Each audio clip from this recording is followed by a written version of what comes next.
Marc Chandler? I'm here. Can you hear me? We can hear you, and I think we can actually see your screen.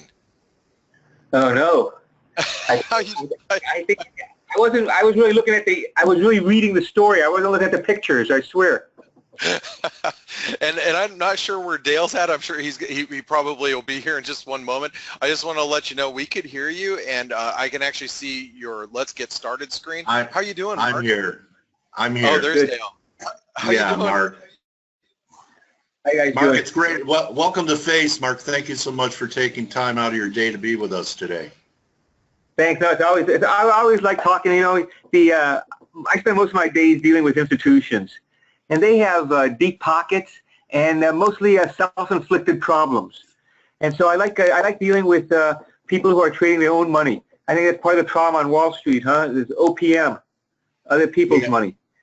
So you know I like talking to people trading their own money because I think that's the real skin of the game. That's what makes a difference. Yeah, and you know what, Marc? I've never dealt with institutions. I've been committed to a few during my trading career, but I can only imagine.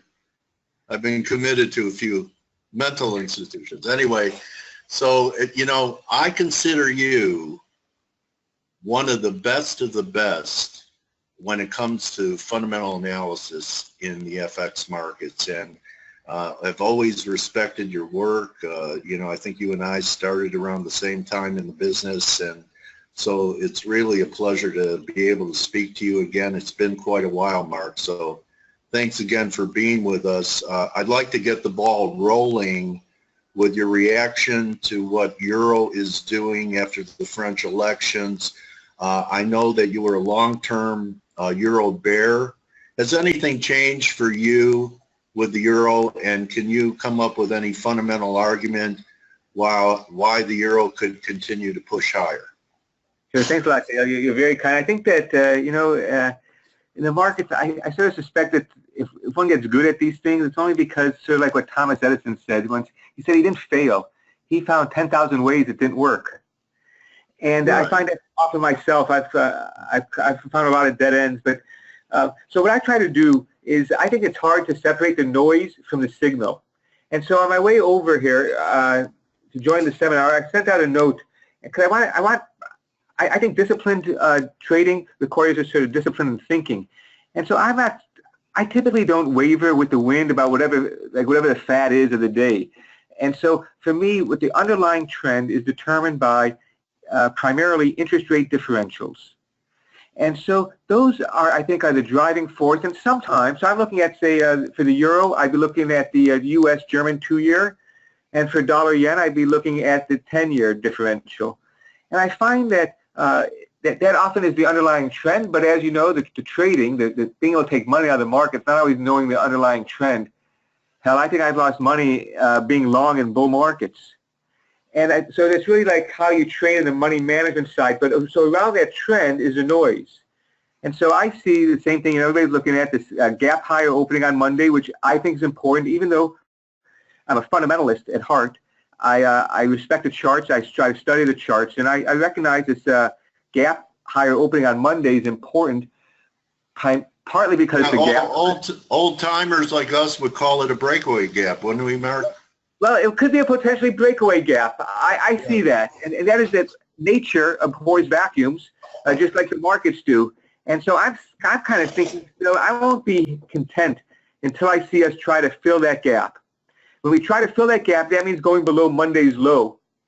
That'll really tell me where things are going. And the same thing is true for the stock markets. All gapped higher on Monday, gap on the dailies, but also gaps on the weeklies. It could be a breakaway gap or even a measuring gap, in which case, if it's a measuring gap, it'd take place about halfway through the move. And right. So you'd say we're on our way to 112, maybe even a bit higher than that, just if it was a measuring gap. I'm not convinced that that's the case. You know, one of the things that strikes me is that I try to study what people like yourselves are doing.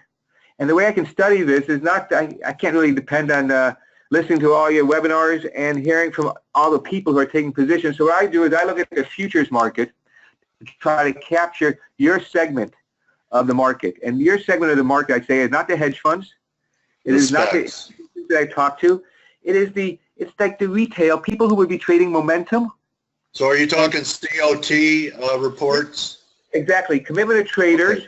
Okay. Right. And what I find, and so traditionally people look at the net, but one of the things I learned in the crisis is that the financial pipes don't have to just handle net, but they have to handle gross flows. And that is just when you subtract the money going in both directions, but the money is going in both directions.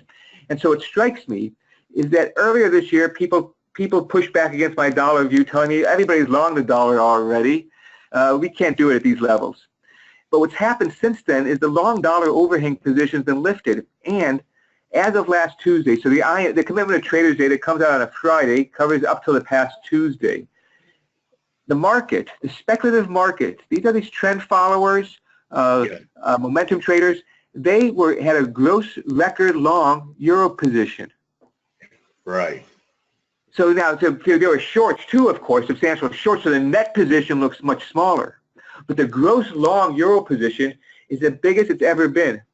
And so what do I think is going to happen? I sort of have the same mindset I think that Blake does, but my stories often begin with the fundamental story, and then I back into the technicals. But I sort of see what can happen, and that is that the market is anticipating, because of these hawks that have been talked recently, they're anticipating that French election behind us, at least the first round, that everything looks good. ECB changes their mind. They can begin exiting policy. And my divergence story is out with yesterday's news, and the news story is convergence. But I think the ECB is going to take a dovish tack. And I think that gradually people are going to come around to my view that the June rate hike, unless something changes, the June rate hike's in the cards.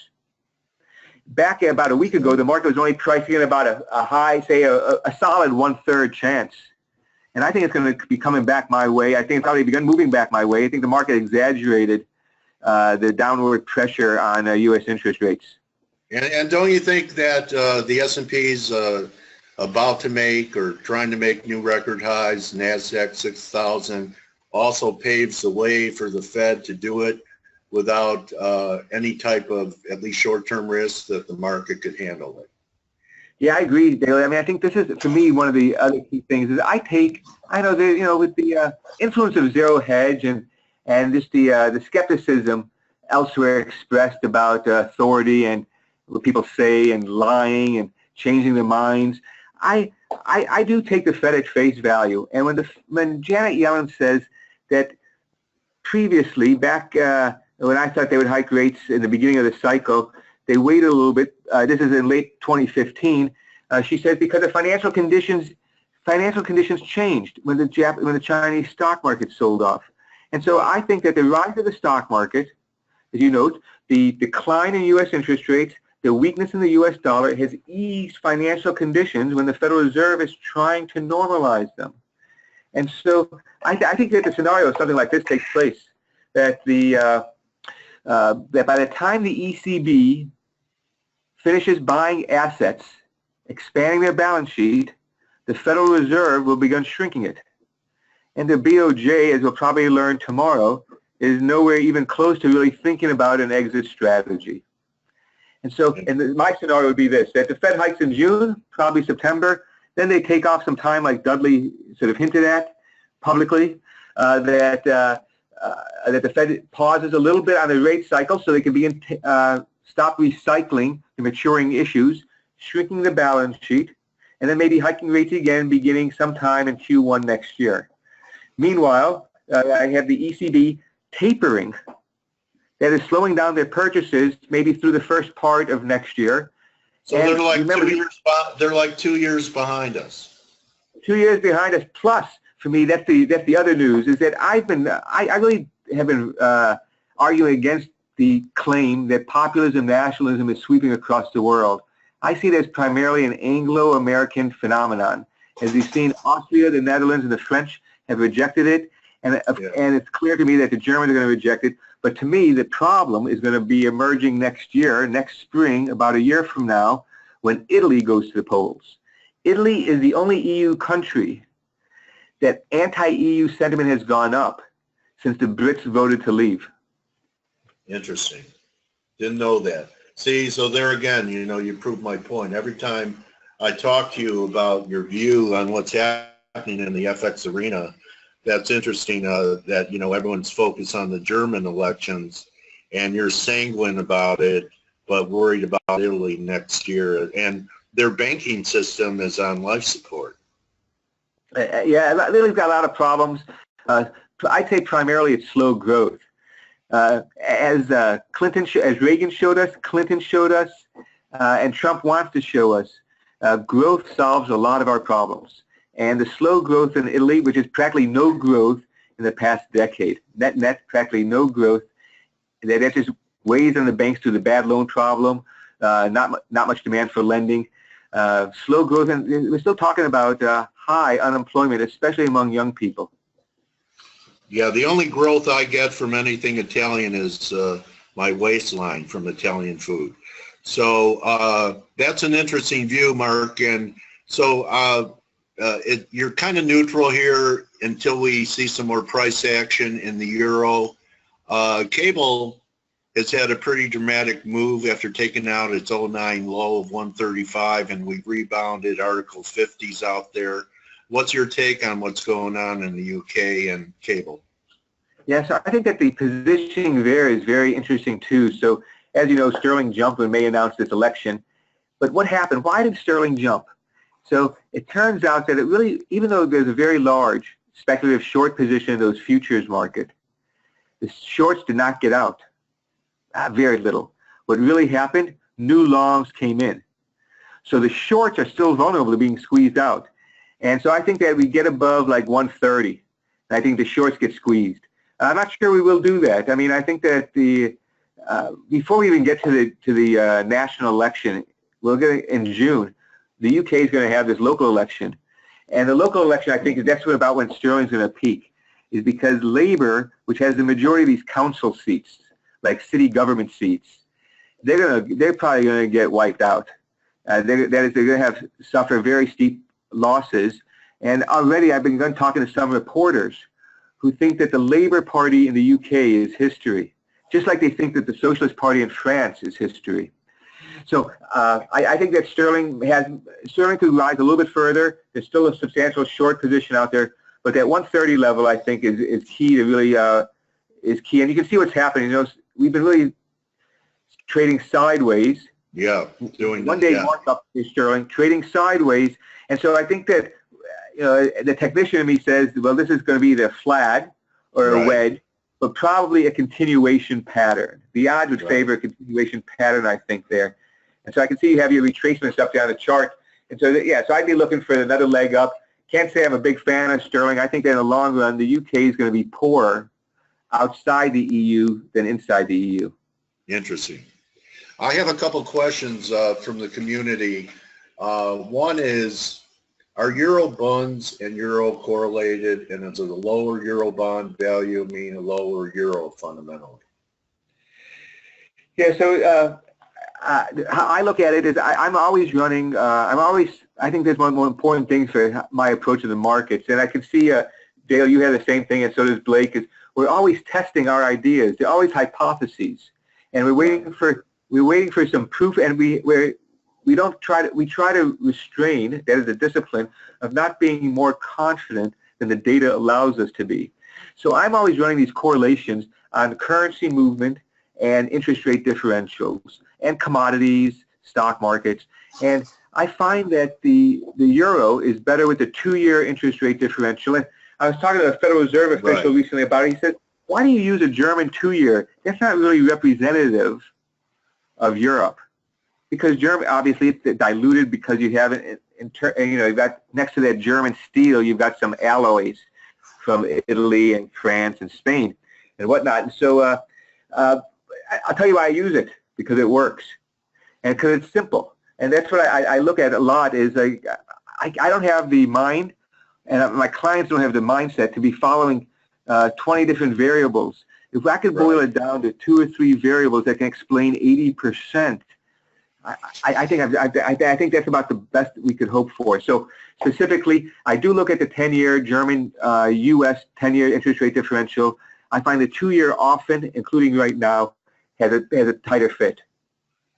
Okay, so yeah, Forrest Gump had it right. Keep it simple, stupid, in a complicated business, right, Mark? And I think go ahead. so we try to do. Sometimes I think that when I teach, I feel always guilty that when you offer a simplified model of something, you're deceiving people, you're lying. But that simplified model lets us think about the bigger, more complicated issues, and it gets us not all the way there for sure. Life is multi-determined, but it gets us close. It gets us closer. Okay. Well, Blake tweeted something from, I believe, your blog yesterday, and you have some views and commentary on our trading partners of maybe the end of NAFTA with what's happening in Canada and Mexico, and that you had some views on our major trading partners and their currencies. What are you seeing there, buddy? Yeah, so this is a trade that appeals to me fundamentally, but also it's like screaming at me technically. I'm not allowed to trade at the bank, but I advise our prop desk, and I'm trying to get them to go long Canadian dollars against the Mexican peso. This cross, Canada-Mex, has moved in Mexico's favor this year. Look at that, 17.5%. It looks to me like it's trying to form a bottom here. Maybe it's a rounded bottom, maybe it's a head and shoulders bottom of some sort. But as we get above that 20 level, I think it looks very bullish to me. And I think that the amazing thing too here, this is where the speculative market positioning at the futures counts. The market, the speculative community, has gone long Mexican pesos for the first time in 2 years. And I think people are exaggerating this impact on the Canadian dollar of this trade dispute. I am critical, as many people know, of Trump's policies, especially on trade policy. But I think it's wrong to blame too much or to think that this is being protectionistic on Canada, on both the lumber and the dairy complaints. These are long-standing complaints that American producers have had. And I think Ross is playing Commerce Secretary Ross playing an interesting game. He took the cases that the Obama administration left unclosed, and he's pushing most aggressively with those. And those are those two outstanding issues with Canada, but they are a small part of our overall trade. And so, it's symbolic at best. Yes, and so I'm actually encouraging our clients to try to pick a top in the dollar against Canadian dollar, because that 2-year interest rate differential also moving in the U.S.'s favor. It's got some momentum behind it as well. And I think on a bigger picture, when I look at a weekly beginning from last year's multi-year high, 147, we're just testing the retracement level up here at that 135.75, 136 area. Yeah, halfway back, right? Halfway back. Yeah, I think dollar CAD could go further, but that's why I like the idea of being long Canada against Mexico. Some people tell me, well, if Trump is picking on Canada, they only want to be short Canada. That's against the dollar. And I think what we've seen is the Mexican peso, since about 2 days before Trump was inaugurated, the Mexican peso has been the strongest currency in the world. They've raised interest rates. They've changed their intervention tactics. To me, what this Canada-Mex trade, this NAFTA trade looks like really, is ultimately picking a bottom of the dollar Mex on the cheap by picking up some Canada at low prices on the cross. Wow, and yeah, that's so. Do people have a hard time wrapping their head around that cross? Well, because it's an unusual cross for most people. Yeah, it's an unusual cross. It's been around for a while. People talk about it occasionally. But what's hard for our clients is a lot of our clients are, as fund managers, are dollar-based investors, and so this requires. So we'd have to translate it for, say, a bond manager. What it might mean is to be taking some profits of being underweight Mexican bonds and maybe buying some more Canadian bonds. It's really a question of overweight, underweight for a lot of our clients that really track a benchmark, which is another reason why I respect your listeners, Dale and Blake, is that mutual funds, my clients, promise relative returns. The stock market's down 10% and you're only down 5%. Don't you feel good? I don't. No. And you and your listeners are you are promising either yourselves or some a few people. You're promising them absolute returns, and I think that's an important distinction. Okay, so I had a question. I don't know if you have a view on it. We've had a couple of dynamic gold rallies in the past couple of years. Shares really haven't participated. Do you have a view on the yellow metal here? Not really. I mean, I'm sympathetic to what Dale was saying. That with the weak dollar, you think gold would break higher. Yeah. For me, it's a question too of interest rates. When we have negative, deeply negative, or very low interest rates in the world, the opportunity cost of holding gold, Right. and I mean large sums of gold, Right. is less as interest rates rise. Yeah, Right. less. Yeah, so it's less. But I think you're right. I really look at gold primarily from a technical point of view, not fundamental, and I'm looking at just momentum. It's really a question of like moving average, crossovers, looking for divergences, looking for something that's out of sync. So if the dollar were to really get some legs, and not just against the yen, but I always see it building again on the dollar block currencies, maybe there's an opportunity there to go the other way. But I sort of agree with what Blake was saying, that we have to be disciplined about our entry levels and our exit levels, and only take the position that we're confident with. Like I think Blake was explaining about his scaling into a position a third at a time.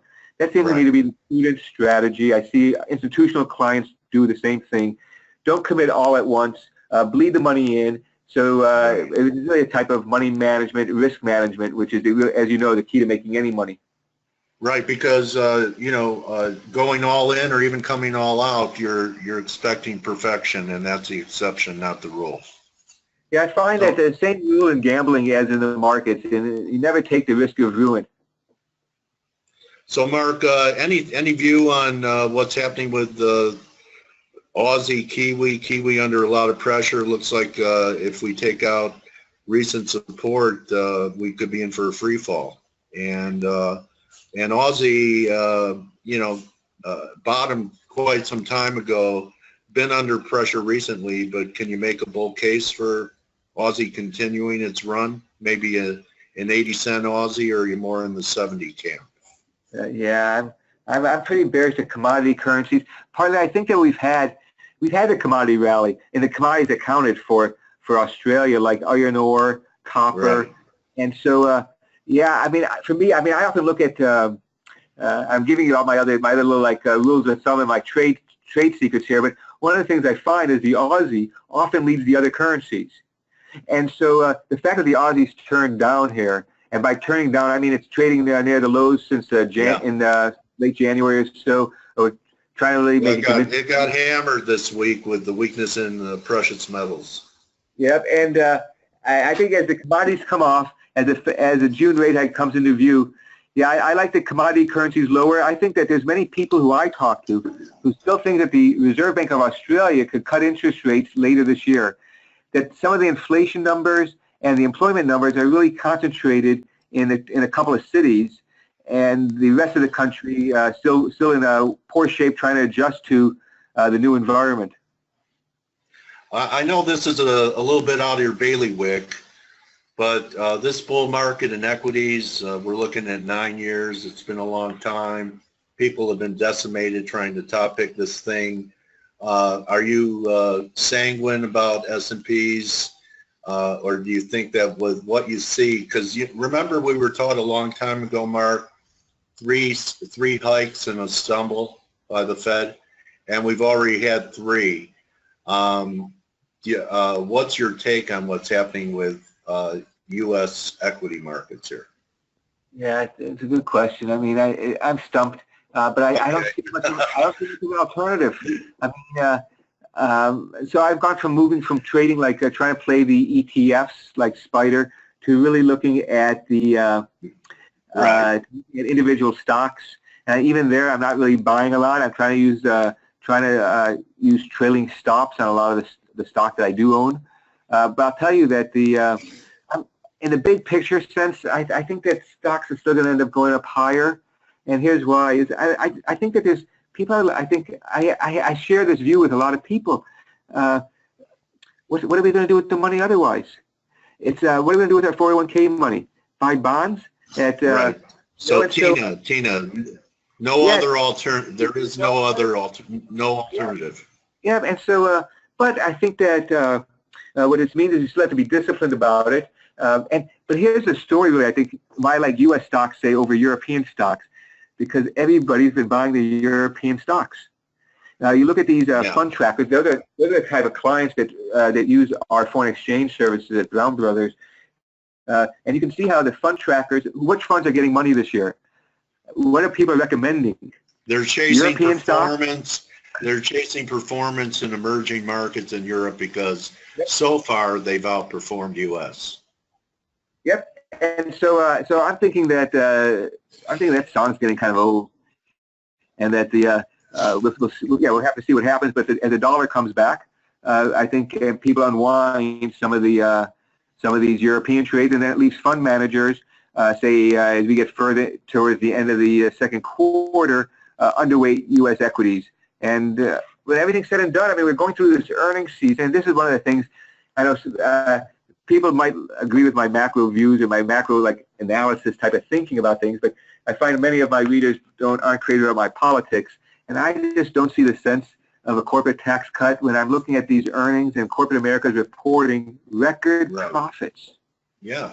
And well, they need more float for buybacks.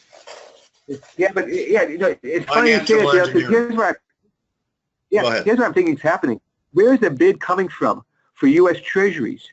We know that the central banks like China and Japan have been reducing their holdings. We know that because of the drop in oil prices, OPEC doesn't have the appetite they used to have. Well, U.S. corporates are sitting with something like $2.7 trillion offshore. And a lot of that money is already invested in U.S. denominated paper assets.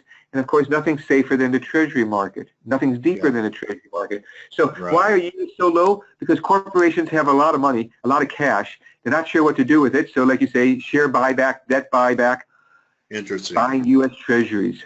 I was wondering where the demand was coming from. Another question that I had in my mind you answered. Let me ask you this, Mark. Is any of this geo stuff, North Korea, Syria, Russia, Iran, any of these things concern you? They say in a bull market, anything that could go wrong won't. And in a bear market, anything that could go wrong does. Do any of these things and the way the administration is really talking kind of very hawkish and sending nuclear subs, which are supposed to be covert, and publicizing it, does it bother you at all, what you see happening on the world stage and any impact it could have on our thesis of trading and the markets here? Yeah, I can't say that that I'm really happy with the way things are going. But the world's a dangerous place, and in some ways, what Trump has done so far, what the president has done, is not really out of line with what administrations in the past have done. Yeah, I realize he dropped the biggest bomb, non-nuclear bomb in Afghanistan. Right. But most of this is it's like the weapon rather than like the actual commitment. I think he's taking a harder line, but I'm not sure that it has yet deviated from what I'd say is broad American tradition, and with maybe more of an emphasis on the militarist aspect of it as opposed to the statecraft. And this is, I of course be in the other camp, but I do recognize that still so far within American tradition. I think that what could be more dangerous is if the U.S. acts unilaterally. And I think that at first, many of our trading partners and allies were afraid that the U.S. would be isolationist. Right. I didn't think that presented a fair reading of where Trump is coming from. I don't think he's an isolationist, despite trying to build a wall. Well, I think what it ultimately is we don't want the people he surrounds himself, don't want to be told by the WTO, the World Trade Organization, or the UN, or the IMF, how the U.S. should defend its national interests. Right. And some of these agreements, like the lumber agreement with Canada, is long-standing. Canada points out, though, that every time the U.S. takes them to a court, and this is before the NAFTA itself, when they take them to GATT and WTO, that the U.S. loses most of those cases on lumber with Canada. Of course, Wilbur Ross says, well, that partly it's because NAFTA sets up a 5-person panel, and Canada gets to name 3 of the judges. My point really is that what scares me and what I worry about is that the rule of international law is being weakened. In the short run, it doesn't really matter for our investment and for trading. But I think it makes the world more dangerous, and it makes the feedback, it makes these things more vulnerable. So I'm concerned about these things. I don't think it's yet a break from American tradition. Okay. Doesn't keep me up How at night. about Russia's alleged interference in our political process and FBI investigations? You know, it's been a long time since Watergate. It's been a long time since any president was under pressure. Do you think that down the road this could come back to haunt and make getting policies through more difficult for the new administration? Yeah, I don't know. I think that at the end of the day, it's really surprising that one country tries to influence the politics of another country. Whether The U.S. has been doing it forever, hegemony, right? And so whether it was successful or not, or whether I think the key issue really is what kind of collaboration there was with some Americans, and that'll come out in the wash. I think at the end of the day, though, there was mutual interest, but perhaps not collaboration. I'm not sure that it doesn't seem to me that this is the Watergate took place in '72. Nixon doesn't resign until I think '74. It takes a while for these things to really filter through the system. I think the more pressing thing for the president now is showing some successes so that Republicans in Congress don't run against him in November next year.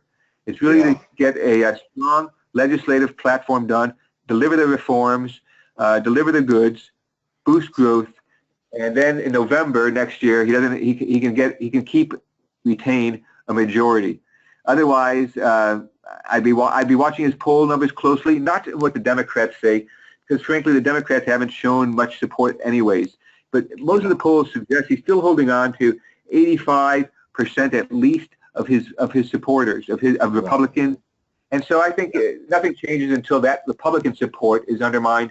And so far, it seems like nothing that the president has done has undermined it.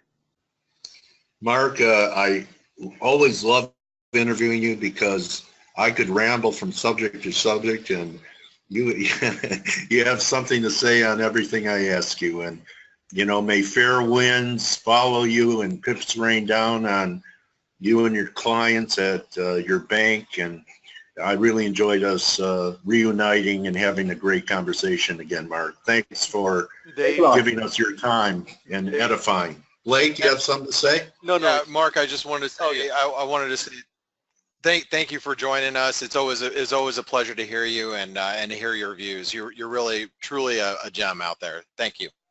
Thanks a lot. Good luck to everybody. All right. Thank you for edifying the F.A.C.E community. That's Marc Chandler. You can find him on Twitter at Mark Making Sense. What's the web address for your blog, Mark? My blog is Mark to Market. Mark with a C to keep my mom happy. Okay. Hey, Mark. I think Steve Volge wanted to say something. Steve. Yes, Mark. Hello. By the way, it's Steve Vulgaridis from ForexAnalytix. I just had one quick question for you. I know it's a huge subject, but in one paragraph, there is an important question that a lot of people ask. How long do you think this business cycle, I'm talking about the global one, can still last before we go to the next recession? So in essence, what is your point of view about this the business cycle, and do you think that we're indeed, as statistics show, near the end of it, or special circumstances like the slow growth we had might prolong it further than expected? Yeah, no, good question. I'm in the slow and long camp. For me, there's no major imbalances in the economy. So I can see how we could have a global economy. In fact, that's the good news really from the IMF, upgrading their outlook for the global economy, partly because Brazil and Russia, two large economies, are out of recession. So I think that, what do I know? I mean, I don't think we're in a recession. I think that Europe's not in a recession. I think Japan's going to show some decent growth here in Q1. And so my best guess is that we're still more than a year or two away from the end of a business cycle. But I'd be looking for imbalances, not so much the average length of the business cycle. But I can see how we could be in a mature phase of it. But if we get the kind of fiscal stimulus that the president is talking about, if China continues with its big infrastructure, one belt, one road, and the Europeans try to do some infrastructure spending themselves under the Juncker plan. I think that things look okay. I mean, slow growth because we haven't solved the productivity problem. But I'm not so pessimistic thinking that we're at the end of it yet. So you think that fiscal stimulus is a viable option? And when I say viable, I don't mean for today, but I mean, don't you think that already overburdened, indebted economies cannot afford to pile more debt just to stimulate the current economic environment? Perhaps that's true about Spain or Italy or Greece, but I don't think it's true for the U.S. I don't think it's true for Japan. It doesn't seem true for China. And, of course, the big story, too, is going to be that I mentioned before that I'm not very optimistic on the UK economy. Probably by the time we go to the elections in 2020 or so, India will replace the UK into the top 5 global economies, and they're growing 9%. So globally, I think that some of the countries, even those with deficits and budget deficits like the United States, like Canada is already doing some fiscal stimulus. I think that there's probably room to do this, without a big spike in interest rates. Interest rates are still very low. You bring up India, and you're an FX trader. What was your reaction to Modi's move to go cashless in India? I was shocked. I still don't know. Do you think it's a test case for other democracies? Well, because remember what he did was he didn't really force cashless society. What he did was he took the largest 2 bills out of circulation, issued new ones, and it was screwed up implementation where the ATMs and cash registers didn't hold the new bills, and it was a disruptive process. It's hard for me to imagine another country doing that per se, but the U.S. There's been a campaign in the U.S. to get rid of the $100 bill. There's been some cases, arguments about Europe getting rid of the 500 euro note that I think they're going to be getting. Larry Summers wants to get rid of it. Get rid of all the drug dealers and tax evaders. Yeah, one could hope. I don't think that. My sense is that it only produces a marginal good on the margins. We'll find other substitutes, of course. Right, Bitcoin. Okay, right, buddy. All right. Well, thanks a lot. Good luck. All right, thank you, Mark. Everyone, that's Marc Chandler at Mark Making Sense, Mark on the Market. He's one of the best, and I want to thank Mark for